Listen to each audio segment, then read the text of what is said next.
Morning, everyone. Jim Adkins here from Adkins Results Coaching. Listen, it's been a little while since I've been on here, but I had some ideas this morning that I wanted to get out in the open and talk to you about, and I've missed you. So I took this opportunity here after breakfast to sit down and discuss with you the possibility of being afraid of the new you. And I've had a couple of conversations about this with some people. And when you're searching or when you're reaching to change or make your life better, what's on the other side? We've discussed ways to change your life and to transform and, to find and seek a better you and to do things that you've always wanted to do. Well, what if it changes you? And this is a real stumbling block for a lot of people. This is a real sabotage of your own success idea. And I'll be brief about it, but I want you to try it on. I want you to listen and just see if this pertains to you, if you know somebody that's doing this that you could help, or if it's just something that you can put in your toolbox to save for later, and maybe you can help. One of two things that I learned this week was that as you move through life, you make two choices: the service of yourself or the service of others. One of two choices, excuse me. And this is not the only choices you make, but let's listen to it again. You choose in service of yourself or in service of others. And one of the vibrations is a little higher frequency than the others. And both have their place in life. And some people gravitate more toward one than the other. And in that process, this question becomes very relevant. So here we go. You and I have discussed before that if you're looking to better your life and you don't know how to do it and you don't exactly know which way to reach or which way to move, it's okay to find a mentor and seek what they have done. You look at somebody and you go, that's a pretty good life. I would like to be that way, or I would like to have certain characteristics like that, or have certain treasures or a relationship or whatever it is. That's something I'm interested in, and you move towards in that direction. Well, if you're looking at somebody totally different than yourself, and I mean totally different, and moving in that direction, what are you going to have to give up to become that lifestyle? It's something we've never thought about. We always think about the bad stuff that we get to give up. Well, good, I get to let that go, and I get to let that go, and this isn't going to happen anymore, and I'm going to be happier doing this instead of that. Well, sure, but what about the good stuff? Are there things in your life now that you love, that you've worked really hard to obtain and achieve, that may have to go away? These are real ideas. When you seek to change completely, and let's just say financially, you're reaching for that $1 million, and you've never had $1 million before. You've never earned $1 million. You're not sure what it's going to be like, but you have an idea of what you're going to do, what you want, what you'd like to become. And you start moving towards that, and you're doing wonderful things in the service of others, because that's how it's going to happen. And things start coming to you, and then you start to fear, well, what if I have to give up my free time? What if I'm going to need to be spending more time working than building relationships? What if what's some of the others that they were saying? What if there are certain things about my lifestyle that I like that others will expect me to let go of? What about that lifestyle? Am I going to have to become and go to these events and be this way and dress this certain way? And these are all real self-sabotaging stumbling blocks. I'd like to share with you real quick a couple of ideas on how to not worry so much about, well, I can't tell you not to worry. I mean, I can, but that's not going to say anything. What I can do is kind of lay something out for you that maybe you can use, okay? As you change and as you grow, how you experience your future, how you experience new relationships, new adventures, new ideas, new stimulation points is still going to be you. It's the tricky part. Some of those old habits are going to want to repeat the expression of how those similar events make you felt before as opposed to how you want to feel now. You know, that's a deep one, right? So hang on a second. Let's say you move forward and you find that making $1 million requires effort, it requires time. Nobody's just going to write you a check, right? And because of that, you have to give up time that you normally spend with your children, or time that you normally spend with your significant other, or time that you spend with your friends or a group of friends or some meeting that you go to. And you've got several of these little meetings and cliques set up around, and you're used to hanging out with all of these people. And all of a sudden you realize, you know, if I'm going to be able to achieve this, something needs to change. My time, everybody has the same amount of time. We have 24 hours in a day. It's the priorities in our event management, right? So now you have to rearrange your events. Well, if you're not willing to let go of some things to move forward, you're probably not going to move forward. Now, does that mean you have to give up every relationship? No, I've got friends in Arizona I haven't seen in years, and I can reach out to them right now today, and we can pick up where we left off yesterday or 5 years ago. Good friends. I've got things that I used to do, places I used to go, events I used to be a part of that I've let go in my life to move forward, to be able to create time to do things like this, spend more time with my wife, and help as many people as I can by teaching. Does that mean I am less of a person, or I miss the things? No, my life is so much more full by the activities that really serve me than the ones that didn't serve me. And that's going to happen for you too. As you grow, and things that are congruent with how you truly are inside approach your life. In other words, on your path to growth, you will experience your paradigms. You will, okay, how many of you grew up with Mr. and Mrs. Howell, right? Or who else can I pick? Scrooge McDuck, I don't know. And your paradigm of rich people or people that have money is set a certain way. Right? And you believe all of a sudden you need to be Mr. or Mrs. Howell. And if you don't know who that is, look up Gilligan's Island, okay? And that's not who you want to be, or you try that on and you try to become Mr. or Mrs. Howell, and you're walking around and you're doing this, and all of a sudden you find you're not happy. The true you will come back out. How you manage that is going to be important. Do you fall backwards and go, this is not what I want, and you give up on everything? Or do you realize finally that, you know, I don't have to be this way to be happy and successful and abundantly fulfilled financially? It's just not the truth. But your paradigm might say so, right? Just a funny example, but it's a real example, okay? It happens. You believe you got to drive a certain car, so you go out and you buy the same car that everybody else has. Or in a relationship, let's do this. You're getting married, and there's a certain paradigm you have about your marriage or your wedding, okay? And if your wedding isn't just so, it's going to be terrible. Things will fall apart and be terrible. Or you have other people telling you, you need to do this and you need to do that to make it perfect, and this needs to be this way, this needs to be that way.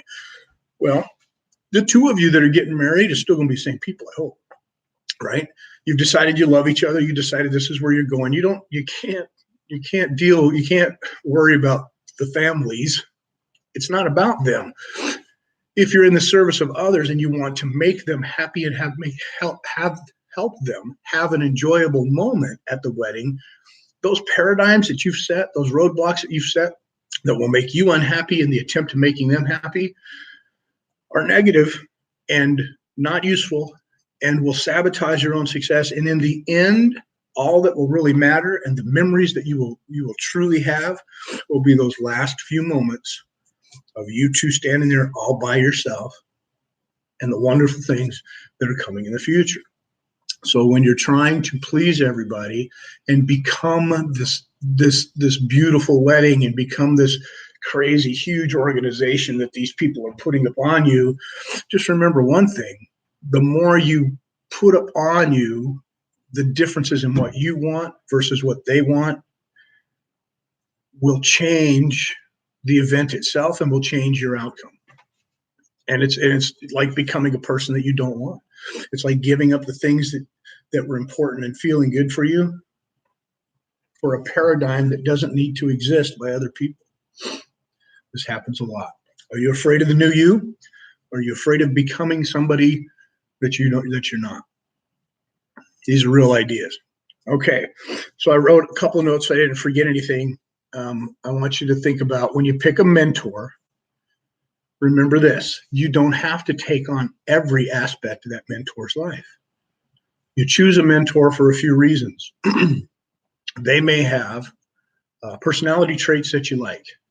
You know, I like that sense of humor. Gosh, I love the way he's able or she's able to get up and hit the ground running and be excited and happy and fulfilled all the time. I want to do that. Well, think about that. Excited, happy, fulfilled, and moving forward all the time. What are you going to give up to have that? The opposite of those, right? And I think that's okay. I mean, unless you enjoy being miserable, lonely, and slow and non-motivated, you got to let them go though, right? And then you become those. But you don't have to wear their same clothes. You don't have to drive their same car. You don't have to live in the same neighborhood. You don't have to speak, talk, or act the same way. If you want to know how they feel, those things become important. That's all about neuro-linguistic programming and modeling people. And it's a way to try on other people's shoes to see if that's what you like, or even just to understand them empathetically. I mean, those things are possible. You've heard the expression walk a mile in somebody else's shoes, right? That's a real thing. Okay, so that's mentoring. Who will you become? Here's a good question. When you set out or you seek to transform or become a better person, who will you become? Well, you're going to become a better version of yourself. Will you put on bad habits you don't like? Yes. Yes. And as you grow, you learn to recognize those and let them go. That's part of the transformation. So will you carry them to the end? Absolutely not. So when you hit those roadblocks and you find that things are not working for you and they're stumbling, and you're trying really hard and you're working really hard at this, but it's just not working, that's a sign that something is out of place. Generally, you want to look deep inside first to understand if you're not doing it to yourself, and it's a hard thing to do. Find a coach. A coach will help you, right? And then look at the external structures of what's happening, and then decide: are your goals in place? Are your goals congruent? Are you moving forward? Is this a test? Because a test comes from the inside, or is this a sign that says go another direction, and that comes from doing the right things that are congruent for you. Okay. What will you have to give up? You're going to have to give up your old life, but not the old you. Can you take some of the things with you? Sure. The things that serve you. But isn't that what you're trying to get away from in the first place? This is a tough one for people. And people that are addicted know this really well, that you find comfort in the things that you've built up around you, even if they're not in service of you. You find comfort in those things, whether it's the certainty, the uncertainty, the significance. It's definitely not the contribution. Anything that's bad for you doesn't have contribution or growth, right? So it's usually significance, certainty, or uncertainty that are being served. And moving into an uncertain realm, you're not sure what's around the corner for the new you. It's easy to hold on to things that you're certain of, right? How can you be certain about what's around the corner? Choose it. Choose it. Choose your day. Live your day. Wake up every day and know that today is going to be this day and this is what's going to happen. Are there going to be little things that are going to surprise you? Yes. Will they be good? Yes, they will serve you because you'll be able to witness them, recognize them, and either move past them, move through them, or take them with you. Enjoy them. Okay, so that's number 2 there. Relationships, lifestyle, and time. These are 3 of the most important things that you don't want to try and give up unless they don't serve you. Are there relationships that don't serve you? Yeah, let them go. Let them go. Even if you still love the people, let's say they're family, and they weigh you down because they are negative or they're demanding or they're unrealistic or for God's sake, they're just hateful. And I'm not judging people, but I'm telling you, this happens. You just because they're family doesn't mean you have to buy into that. You love them, absolutely, you love them, and you want the best for them, and you can help them by blazing your own trail, leaving a path, and try not to be as hateful or as hurtful or as negative as they are. And eventually, they will either see the light and come with you or follow you, or they won't, and they'll be where they're at, and you'll love them at a distance. Okay, so some relationships, yes, you will let go. It doesn't mean you have to love them less. It doesn't mean you're a bad person. It really doesn't. Just learn to do it the right way. You don't have to be hateful. Some relations end hatefully because that's the way people choose to let go. When you cling to something, it's easier to find negative things about the other to let it go. Do we all have our faults? Yes. So those things are easy to find in anything. So you start picking, this person's terrible, you pick at their weaknesses so that you can easily not love them anymore. That's unnecessary. It's not necessary. It's okay to be different. It's okay to walk away. It's okay to love at a distance. Okay, so that part of you does not have to disappear as you grow to be a new person. Relationships that you do cherish and love, though, but you may not have time to fulfill the needs of the person as you grow and find time to do everything you need to do. Listen, if that person truly loves you and you truly love that person, and I'm not talking about your significant other, I'm talking about other relationships outside your core, they will still be there for you all the time. They definitely will. That's never going to change. I mean, if the relationship's built on I need, time, it's probably not that healthful to either one of you. Okay. Now let's talk about your core relationship. You're ready to change, and the person you're married to, love, significant other is not. And you start making changes, and they have a hard time moving forward or don't want to move at all. How do you handle that? Well, you got to understand that if that's a true connection and you want that foreverness, and it's just not the right time for that other person, it shouldn't slow you down. It shouldn't. You should start moving forward, and don't expect them to change. Don't expect them to do the work. Don't expect them to put the time in for themselves. Just do what you do and love them and try to bring them along, right? If things, I hate to say this, but start to move apart, can you work on the relationship? Yeah, if you cherish it. Maybe you find that it's not so self-serving or not so serving of others, and it needs to change or it needs to go away. I hope that never happens to a fantastic relationship, but you find that out, right? In a great relationship, what you'll find is the energy will carry itself. It really will. You guys will move forward and you'll have to leave. It will happen. All right. Paradigms. Remember not to set your paradigms too strictly when you're moving forward and look at other people. It might be fun, to become Mr. Howell or Mrs. Howell and try that on for a while, just so you know, boy, those people are hoity-toity, and that's not for me. Or, man, I really enjoy living this way and doing the wine and doing the museums and doing the hobnobbing and the backstab. I'm sorry, my paradigms are coming out and doing this stuff and moving in those circles. Maybe that is for you. Maybe it is.